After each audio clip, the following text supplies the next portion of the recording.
할렐루야. 참 선곡도 잘하세요. 여호와는 나의 구원이요 생명이시니 내가 누구를 두려워하리요. 여호와는 나의 빛이요 구원이시니 내가 누구를 무서워하리요. 오늘 이 귀한 찬양이 여러분의 고백이 되시기를 바랍니다. 사실 여러분 이번 주는 5일간의 휴무, 소위 말하면 뭐라 할까요? 연휴 기간이라고 할 수 있습니다. 휴가 기간. 그런데도 이렇게 참 우리 성도들은 갈 데도 없고 또 올 때는 교회밖에 없어서 얼마나 감사합니까, 여러분? 예. 정말 옆 사람하고서 인사 좀 하실까요? 어떻게 이렇게 설악산에 가지 않고 교회로 오셨어요? 인사 좀 하세요. 예. 교회 오신 것 여러분 축복인 줄로 믿습니다. 중국계 미국인 목사이며 베스트셀러 동화 작가인 프랜시스 체니슨 빨간 트랙터와 작은 마을이라는 동화책이 있습니다. 작은 마을에 빨간 트랙터가 있는데 사람들은 사용법을 몰라서 뒤에서 밀고 또 앞에서 끌어주고 그러니까 밭을 갈 수가 없어서 그냥 겨우 끼니나 이을 정도의 농사를 지었습니다. 어느 날 그 마을에 총명스러운 농부 데이브라고 하는 사람이 있었어요. 이 사람이 다락방에 청소를 하다가 이 트랙터 매뉴얼을 발견했습니다. 그가 마을 사람들에게 이제는 하루에 밭을 다 갈아버릴 수가 있다고. 그러니까 데이브 저 미친놈이라고. 농부 데이브는 트랙터 매뉴얼을 보고 열심히 공부한 후 트랙터로 밭을 전부 갈아버렸습니다. 밤새, 그것도 밤새. 다음 날 아침에 사람들이 깜짝 놀랐습니다. 처음에는 안 믿었지만 현실이 그런 걸 어떠냔 말이요. 그래서 빨간 트랙터 덕분에 그 해에 풍작을 거두었습니다. 그리고 다른 마을 사람들에게도 풍작을 거두게 만들었습니다. 동화의 내용은 간단합니다. 누구나 자신의 인생에 매뉴얼이 있다는 것입니다. 그 매뉴얼을 모르기 때문에 자기 생각으로 자기 중심으로 열심히 살아간대요. 여러분 어리석은 삶을 살게 될 수가 있어요. 하나님께서는 우리가 인생을 잘 살 수 있도록 인생 사용 설명서를 주셨습니다. 그게 뭔 줄 아십니까? 성경입니다. 성경은 오랜 시간 동안 성경 기록자들이 하나님의 말씀을 받아서 기록해 놓은 것을 집대성한 말씀입니다. 그래서 우리는 인생의 매뉴얼을 어디서 찾아야 되느냐? 성경에서 찾아야 합니다. 여러분, 성경은 우리의 구원이 어떻게 이루어지는가, 우리가 어떻게 구원을 받는가에 대한 매뉴얼도 나와 있지만 우리 이 땅에 살면서 우리의 삶을 우리가 어떻게 살아가야 하는가에 대한 매뉴얼이 여러분 다 함축되어 있습니다. 그러므로 성경은 구원의 책이기도 하지만 우리의 삶의 매뉴얼을 가르쳐주는 책이기도 합니다.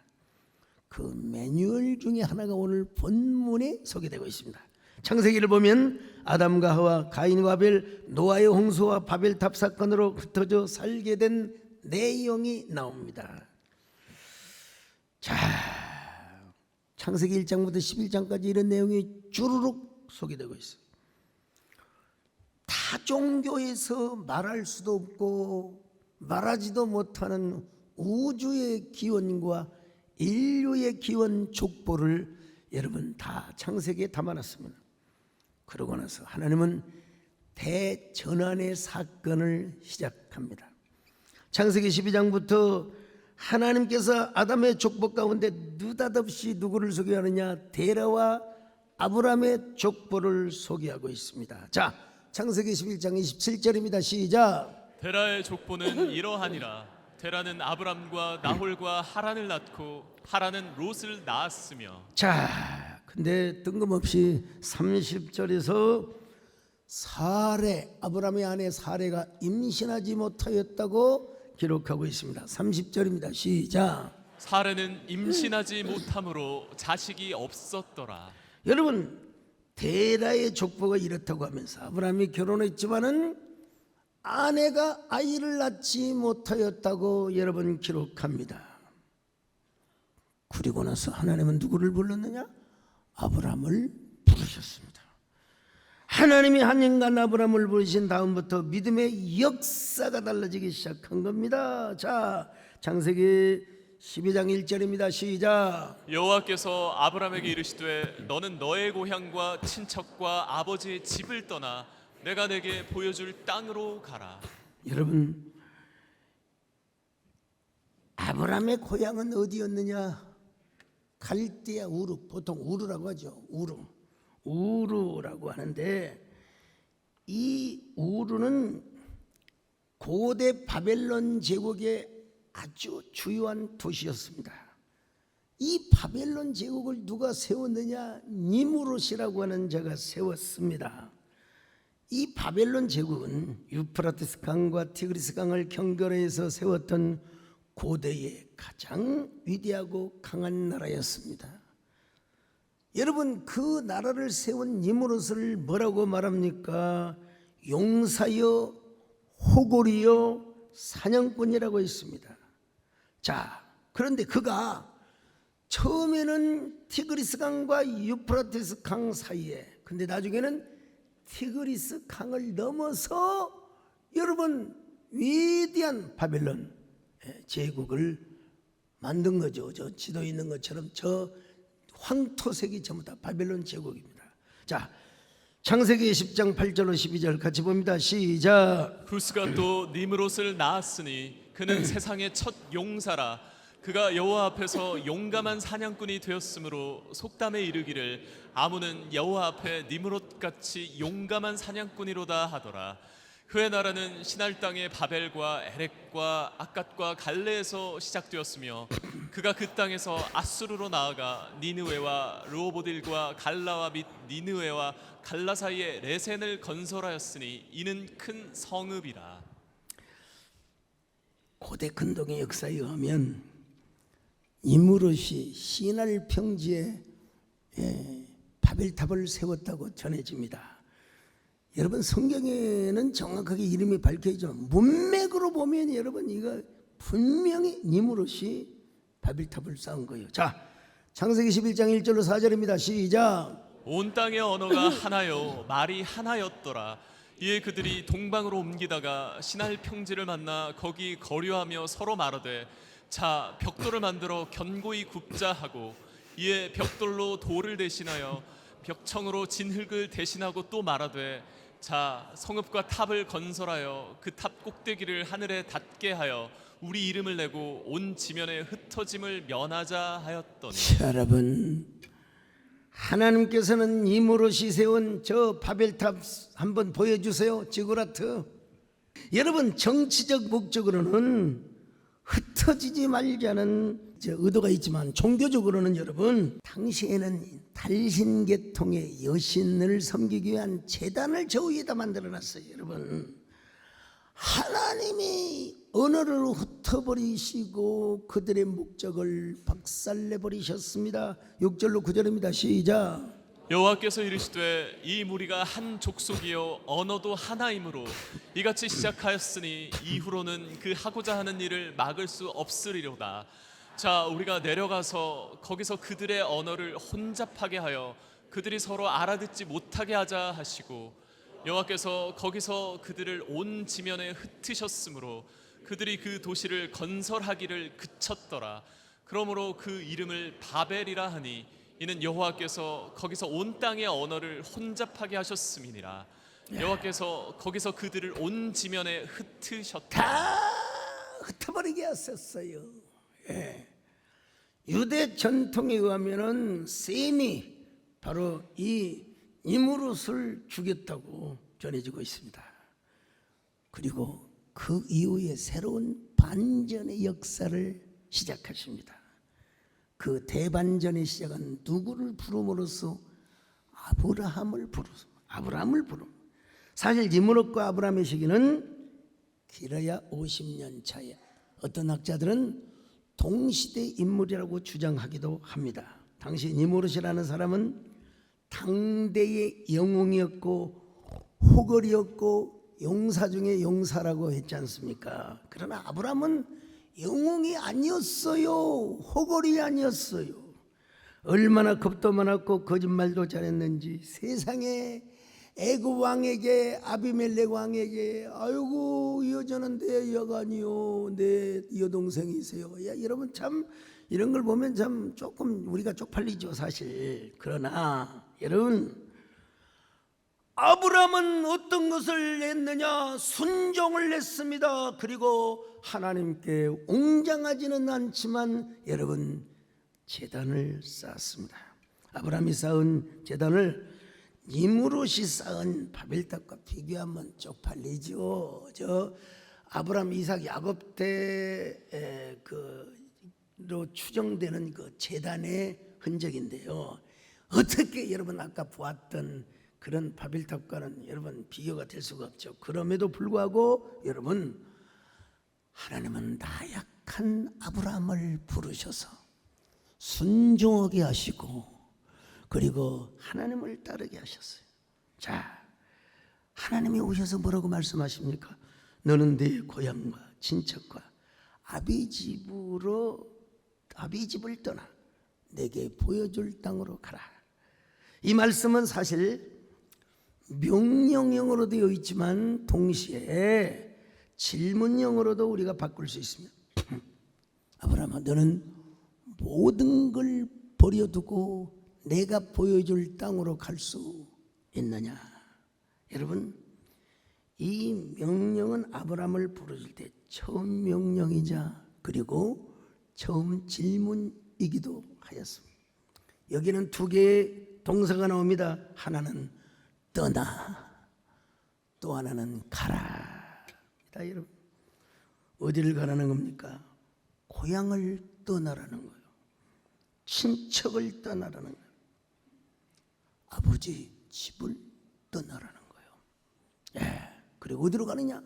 내가 내게 보여줄 땅으로 가라. 그것이 어디입니까? 가나안 땅이죠. 야, 여러분, 이 질문과 명령에는 아브라함 자신의 자화상을 들여다볼 수 있는 명령이요 질문이라고 할 수 있습니다. 아브라함, 너 지금 75세야. 너 무슨 업적을 이루었느냐? 도대체 너는 무슨 업적을 이루었느냐? 영어로는 nothing이요. 아무 일도 이루지 않았어요. 근데 하나님께서 아브라함에게 본토와 친척 아비집을 떠나 내가 지시할 땅으로 가라. 세상에 한 번도 들어보지도 못한 신 여호와 하나님의 음성을 들었어요. 원래 테라는 우르 땅에서 달신 계통의 우상을 만드는 사업을 했어요. 성경도 증명하고 있습니다. 여호수아 24장 2절 시작. 여호수아가 모든 백성에게 이르되 이스라엘의 하나님 여호와께서 이같이 말씀하시기를 옛적에 너희의 조상들 곧 아브라함의 아버지 나홀의 아버지 데라가 강 저쪽에 거주하여 다른 신들을 섬겼으나. 달신 계통의 여신입니다. 이건 보나마나. 그리고 성경은 아니지만 외경인 아브라함의 묵시록을 보면 달신 계통의 우상을 만들어서 팔고 아브라함도 함께 도왔다가 아브라함이 나중에 하나님의 부름을 받고 박살을 내버렸다는 얘기도 나옵니다. 어디까지나 이건 외경이고 여러분, 그런데 듣지도 알지도 못하는 여호와 하나님으로부터 음성을 들었어요. 음성을 들었어요. 사실은 여러분, 창세기 오늘 본문에 나오는 질문과 음성은 사실은 첫 번째가 아닙니다. 엄밀하게 말하면 두 번째입니다.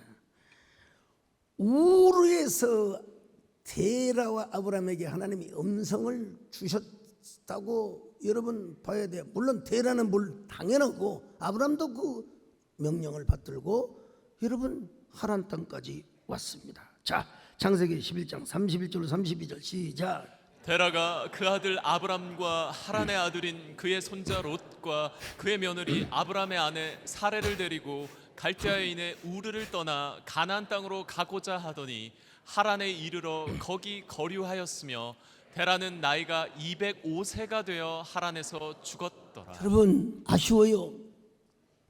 왜 하란 땅에 머물다가 데라가 죽습니까? 여러분 하란은요 바벨론 제국의 도시입니다. 그러니까 부산과 서울 차이야. 말도 같고 문화도 같고 여러분 같은 동족이기 때문에 누가 자기를 해할 수가 없습니다. 여러분 그러니까 하란에 머무는 것은 두려움이 없었습니다. 그러나 하나님께서 아브라함에게 명령하십니다. 너는 내 고향과 친척과 내 집을 떠나서 내가 지시할 곳으로 갈 수 있겠느냐? 근데 이때가 언제냐? 스데반 집사는 설교할 때 데라가 죽은 후였다고 이야기하고 있습니다. 자, 사도행전 7장 2절로 4절입니다. 시작. 스데반이 이르되 여러분 부형들이여 들으소서. 우리 조상 아브라함이 하란에 있기 전 메소포다미아에 있을 때 영광의 하나님이 그에게 보여 이르시되 내 고향과 친척을 떠나 내가 내게 보일 땅으로 가라 하시니 아브라함이 갈대아 사람의 땅을 떠나 하란에 거하다가 그의 아버지가 죽음에 하나님이 그를 거기서 너희 지금 사는 이 땅으로 옮기셨느니라. 그의 아버지가 죽음에 그랬잖아요. 그러나 여러분 또 창세기를 보면은 창세기를 보면은 아브라함이 데라가 살아있을 때 하란 땅을 떠난 것처럼 나이 숫자를 열거해 놓았습니다. 여러분 데라가 70세의 나이에 아브라함을 낳았어요.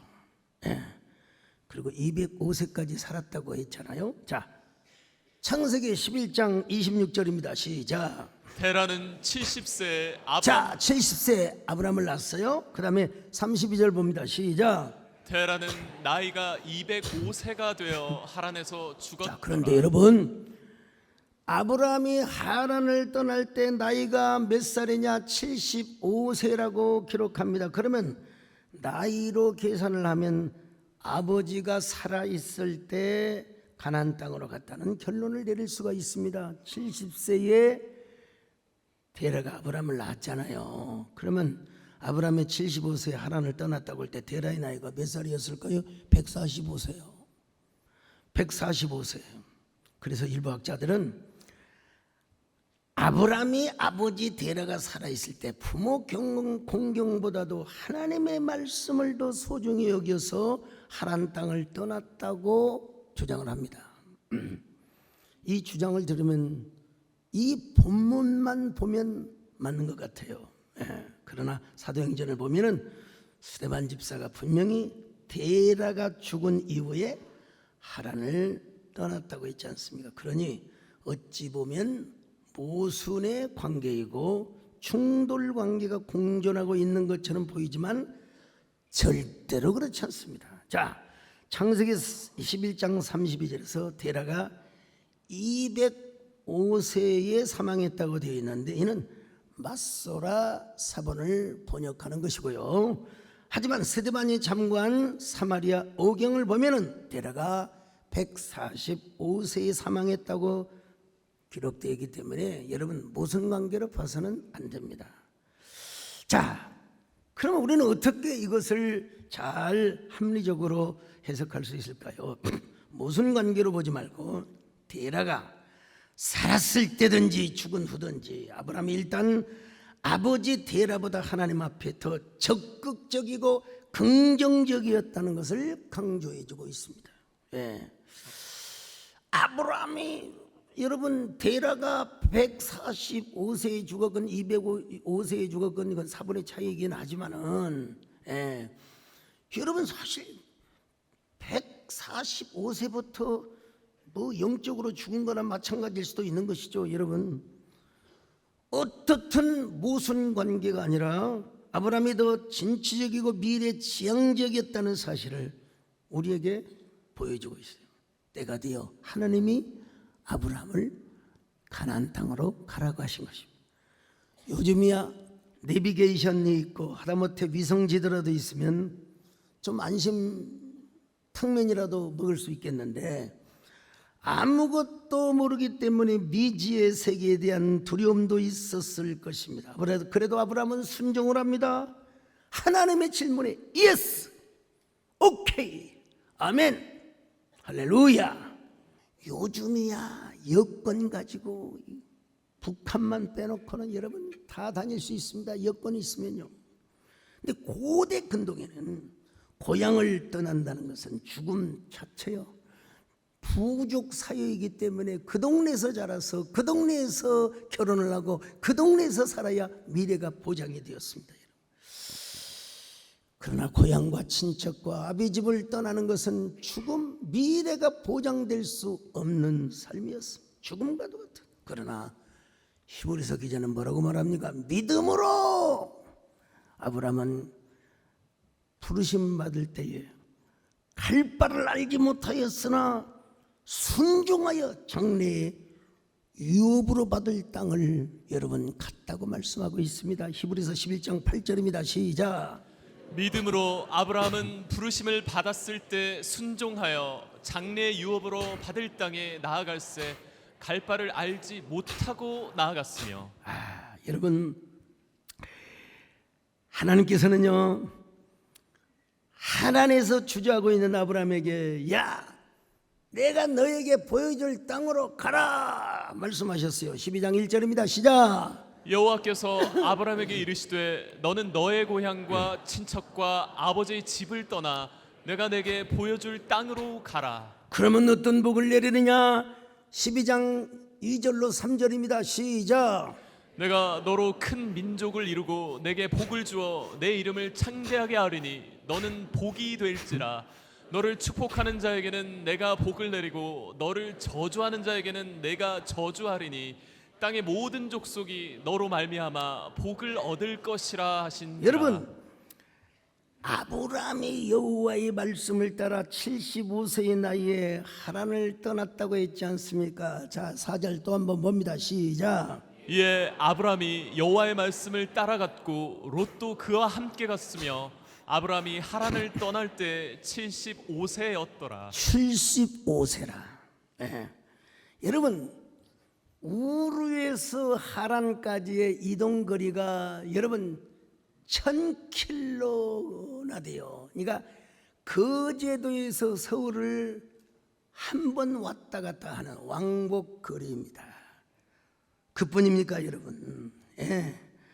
저 하란에서 세겜과 세상의 베델과 이곳까지 여러분 700km가 넘는 험난한 길입니다. 여러분 참. 근데 아브라함은 뚜벅뚜벅 걸어서 그곳까지 왔습니다. 아브라함이 맨 먼저 도착한 곳이 어디냐? 세켐입니다. 세켐. 이 세겜에서 베델에서 헤브론으로, 헤브론에서 부엘세바에서 저 모리아 산으로 이동하면서 맨날 하는 게 뭐요? 제단을 쌓은 겁니다. 예배를 드렸던 것입니다, 여러분요. 근데 세겜에 막 도착하자마자 뭘 합니까? 세겜에 사는 가나안의 원주민들이 곱깝지 않는 시선으로 힐끔힐끔 쳐다봐요. 호전적이고 전투적인 민족들이 말이죠. 깡패들이 말이야 괜히 길 가는 사람 건들듯이. 그때 하나님 뭐라고 말씀한 줄 아세요? 아브라함아, 기죽지 마라. 내가 너와 함께한다. 창세기 12장 6절로 7절입니다. 시작. 아브라함이 그 땅을 지나 세겜 땅 모래 상수리 나무에 이르니 그때 가나안 사람이 그 땅에 거주하였더라. 여호와께서 아브라함에게 나타나 이르시되 내가 이 땅을 내 자손에게 주리라 하신지라. 자, 여러분, 세겜이란 말이 무슨 말입니까? 두 어깨란 말이에요. 두 어깨에 무거운 짐이 지어진 상태란 말입니다. 여러분, 이 아브라함에게 하나님께서 아브라함아 기죽지 마라, 두려워하지 말라, 놀라지 말라, 내가 너와 함께하고 이 땅을 너와 내 후손들에게 줄 것이라. 할렐루야. 오늘 여러분도 아무것도 두려워하지 마시기를 바랍니다. 하나님께 맡기시기를 바랍니다. 아무것도 두려워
그래서 아브라함이 제단을 쌓았습니다.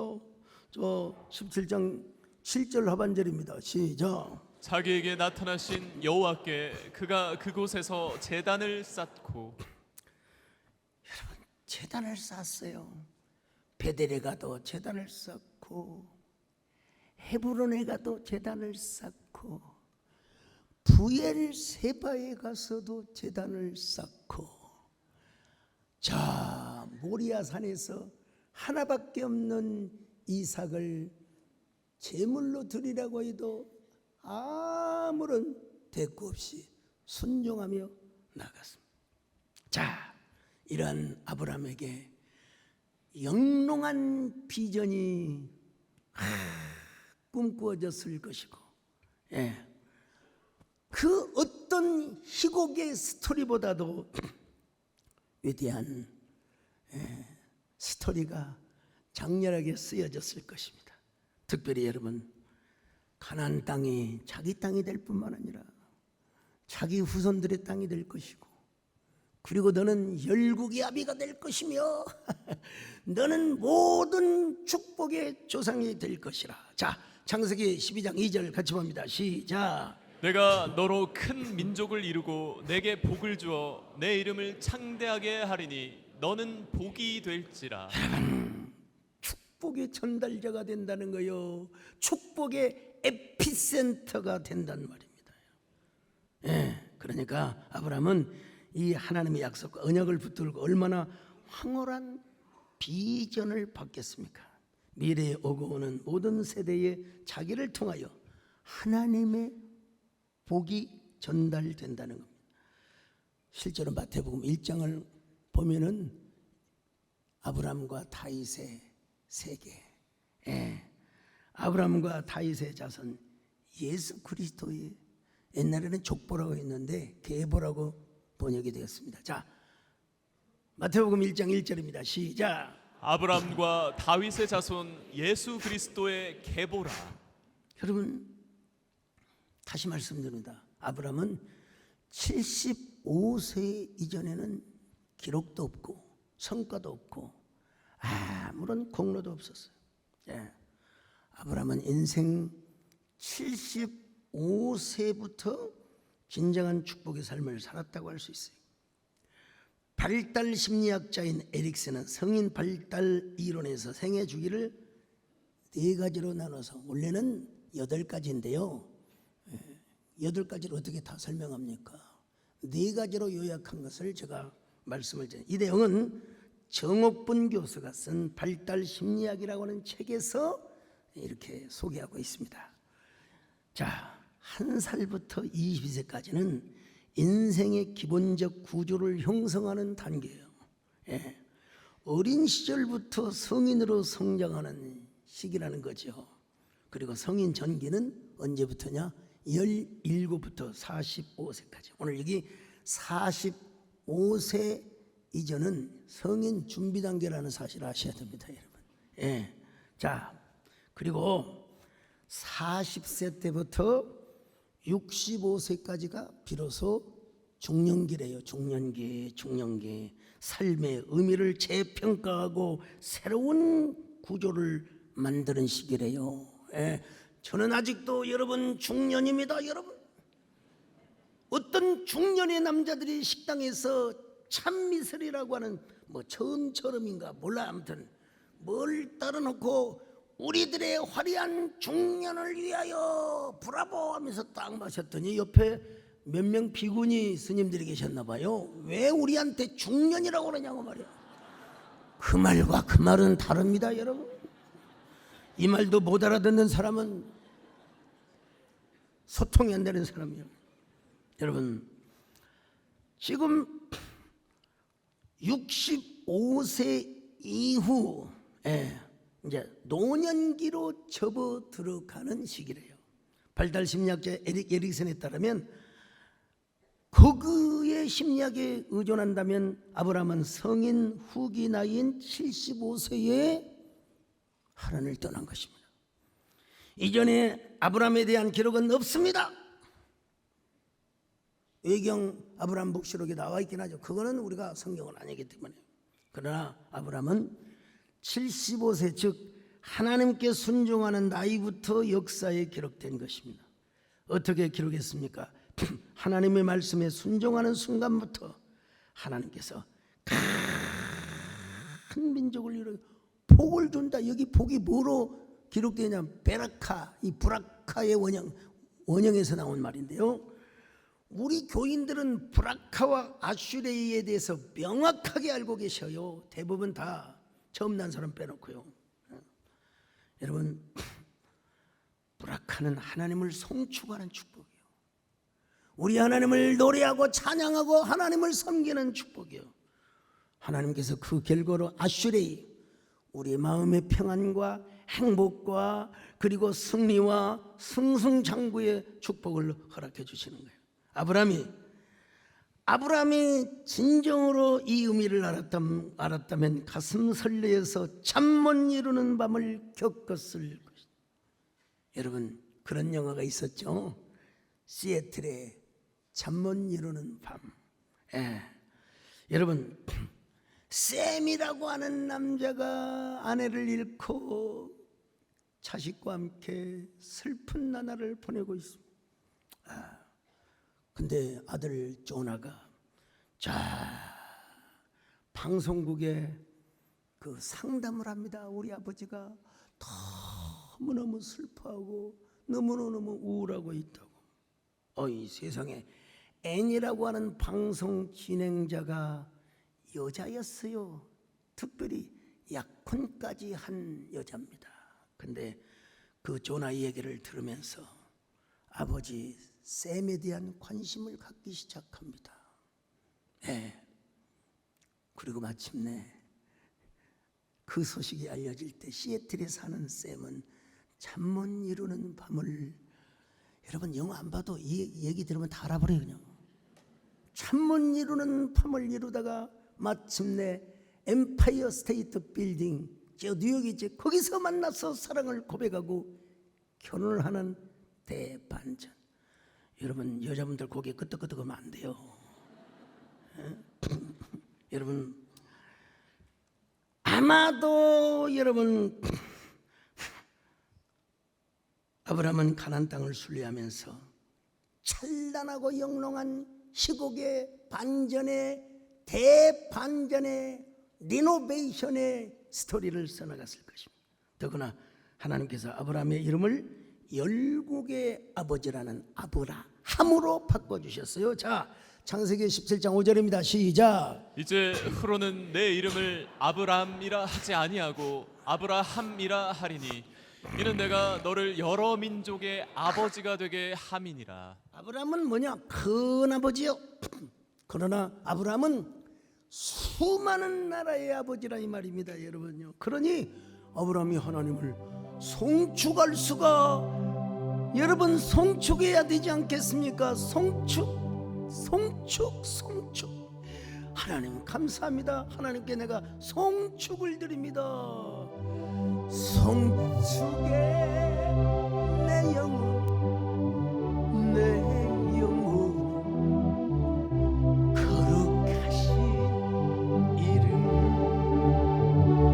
이전에 없었던 노래 나 주님을 경외네. 해가 뜨는 새 아침 밝아 이제 다시 주님 찬양. 무슨 일이나 어떤 일이 내게 놓여도 저녁이 올 때 나는 노래. 여러분, 지금은 고인이 되셨지만 한동대 총장이셨던 김영길 장로님이 계세요. 이분이 공부에서 남주자, 이분은 이 책을 썼는데요. 미국 나사에 근무하셨던 세계적인 과학자였습니다. 재료공학을 전공하신 분인데요. 우리 교단에 계절대학원이라는 제도가 있었습니다, 여러분요. 무등산 헐먼수영관에서 그때 김영길 교수님이 강사로 오셔서 창조론에 대한 강의를 진짜 멋들어지게 강의를 하셨어요. 그분은 원래 불신자였습니다. 근데 나사에 근무하면서 동료들에게 전도를 받고 예수님을 만나게 됩니다. 확실한 기독교 신자가 되었습니다. 그런데 1970년대 한국에 카이스트가 생기면서 한국의 과학 발전을 위하여 교수로 가라는 성령님의 감독을 받고 17년 동안 카이스트에서 교수 생활을 하였습니다. 그런데 하나님께서 또 뜬금없이 저 지방에 있는 한동대학교 총장으로 가서 기독교 대학을 발전시켜라. 여러분, 그때 한동대는 참 포항에 있는 신생대학이라 재정도 어렵고 여러 가지로 안정된 상태가 못 되었습니다. 그래도 성령님의 감동을 받고 그 학교 총장으로 간 세상에 총장이 되었는데도 수년간 재정에 시달리고 부도 위기를 몇 번이나 넘어야 했습니다. 더더구나 학교를 모함하는 사람들의 재판을 걸어서 1심에서 1년 6개월 실형을 받았습니다. 여러분, 대학 총장이 재판을 받아서 재판에서 실형을 받는다는 것은 진짜 수모이고 최고의 수치였습니다. 그러나 다행히 2심과 대법원에서 무죄를 받았습니다. 풀려났죠.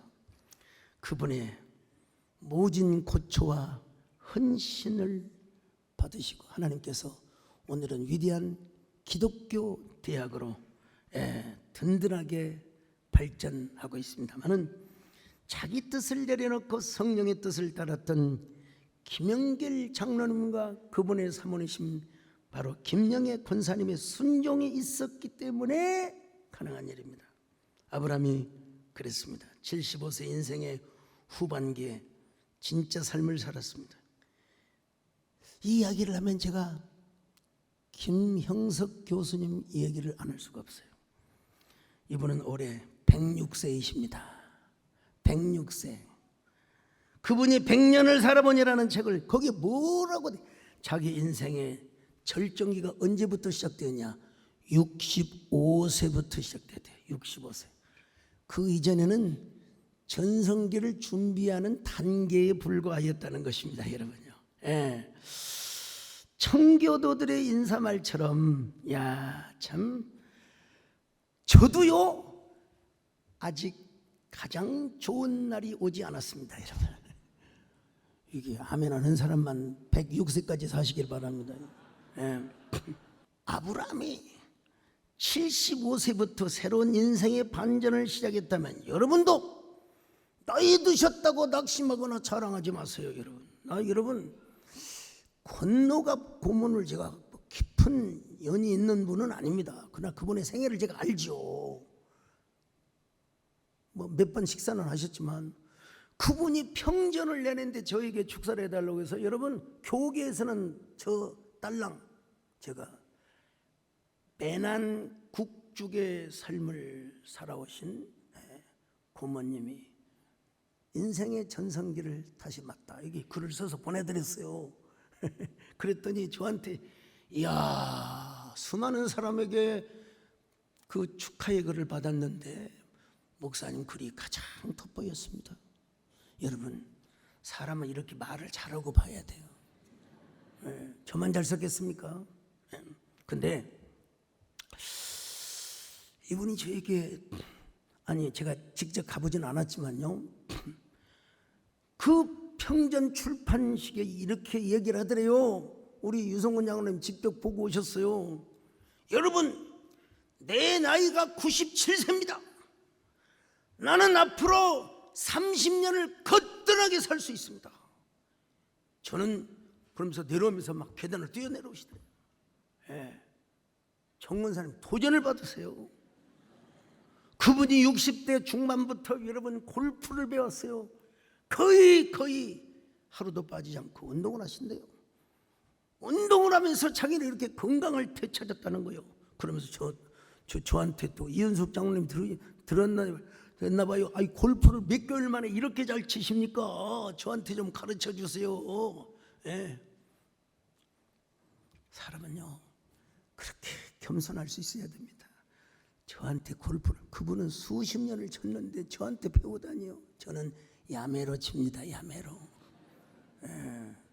야매로 쳐요. 그러나 불법을 저지르지는 않습니다. 저만이 아는 비결로. 그래서 어느 프로 선생님이 이야기를 하시더라고요. 목사님은 그대로 가십시오. 절대로 다른 거 배우려고 하지 마십시오. 그대로만 치면 목사님은 계속 늘어날 겁니다. 이야, 그 프로도 대단하대. 우리 유성원 장로의 후배이신 박 프로라고 하는 분이 그런 말씀을 하죠. 여러분, 아브라함이 쓴 희곡의 스토리를 한번 생각해 보십시오. 반전의 스토리를 상상해 보십시오. 셰익스피어가 쓴 베니스의 상현, 맨날 비극 이야기만 했는데 희곡 이야기를 안 할래요. 사업을 크게 하던 안토니오는 친구 파사니오가 부자 여인 포샤에게 구원할 수 있도록 결혼할 수 있도록 돈 좀 꿔주라는 거예요. 마침 자기도 형편이 넉넉하지 못해서 저 유대인 고리 대금업자 샤일록에게 돈을 꿉니다. 조건이 있어요. 돈을 만약에 못 갚는다면 살 1파운드를 떼내는 조건으로. 이 유대인들이 아주 독종들입니다. 독종들이요. 안토니아의 도움으로 바사니오는 포샤와 결혼에 성공해 행복한 삶을 사는데 그만 안토니오의 배가 난파가 되어서 돈을 두둑히 벌어서 돈을 갚으려고 하는데 배가 풍랑을 만나서 난파가 되어버리고 맙니다. 안토니오는 돈을 갚지 못했어요. 샤일록은 살 1파운드를 떼려고 재판을 합니다. 어떻게 반전이 된 줄 아십니까? 포샤가 남장을 하고 변호사로 등장을 합니다. 변호사가 어떻게 장렬하게 변호를 합니까? 재판장님, 살 1파운드는 떼어도 좋지만 피는 한 방울도 흘리게 해서는 안 됩니다. 놀라운 일이죠. 불가능한 일이죠. 재판장이 이렇게 판결을 합니다. 좋습니다. 계약대로 안토니오의 살을 떼어도 좋습니다. 그러나 피는 한 방울도 흘려서는 안 됩니다. 결국 안토니오는 구출을 받고 바사니오와 포샤는 결혼 생활을 유지했으며 샤일록은 패배를 하는 반전의 희곡. 우리 남영은 변호사님 이거 잘 기억했다가 잘 쓰세요. 아브람도 75세 때부터 이런 반전의 희곡을 써내려갔어요. 참. 근데 뭐가 있어요? if 뭐뭐 하면 뭐예요? 본토와 친척과 아비집을 떠나 내가 보여줄 땅으로 가면, 그럼 뭔 축복을 주느냐? 대내 축복을 주신다는 거요. 너는 복의 근원이 될지니라. 너는 열국의 아비가 될지니라. 그리고 모든 이 가나안 땅을 너와 네 자손들에게 줄 것이며 너는 믿음의 족장이요 축복의 조상이 된다. 아멘. 프랑스 왕정 시대에 충성스러운 레오나르도 우두경이 있었어요. 왕궁에 들어가자 왕이 너무나 반가워하며 내일 점심도 오세요. 같이 식사합시다. 우두경이 왕궁에 들어갔습니다. 왕이 깜짝 놀라가지고 아니 어떻게 왔냐고 또 그래요. 아니 폐하께서 어제 말씀하셨지 않습니까? 아니 내가 말했을 때 경께서 대답을 온다고 하지 않았습니까? 역사에 남는 명언을 합니다. 폐하의 초대에는 대답이 필요 없고 오로지 순종만 있을 뿐입니다. 왕은 그를 사랑하지 않을 수가 없었어요. 우리 하나님도 오늘날 뭘 테스트를 합니까? if라는 테스트를 합니다. 근데 그 if는 능력 테스트, 영웅 테스트 이런 거 하지 않아요. 그러려면 니므롯 같은 사람을 불러야죠. 하나님은 능력 테스트를 한 것이 아니라 순종 테스트를 한 거예요. 오늘 여러분 무엇을 순종해야 되겠습니까? 혹시라도 익숙한 죄악의 습관이, 또 세상적인 가치관, 물질과 명예의 욕심, 이런 것들이 여러분의 삶을 이끌어갑니까? 주님 앞에 내어놓아 드려야 합니다. 그럴 때 여러분에게 대반전의 역사를 하나님께서 주실 것입니다. 대전환의 역사가 일어나게 될 것입니다. 여러분 모두 이런 저와 여러분 되시기를 주의 이름으로 축원합니다. 주님, 내가 여기 있사오니 나를 보내소서. 나의 마음 주께 주가. 하나님 감사합니다. 우리를 받아주시옵소서. 우리의 순종을 받아주시옵소서. 순종하는 저희들 되게 하여 주시옵소서. 예수님의 이름으로 기도 올리옵나이다.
주 예수 그리스도의 은혜와 하나님 아버지의 사랑하심과 성령의 이루와 교통하심 은혜가 이제로부터 영원까지 함께 있을지어다. 아멘.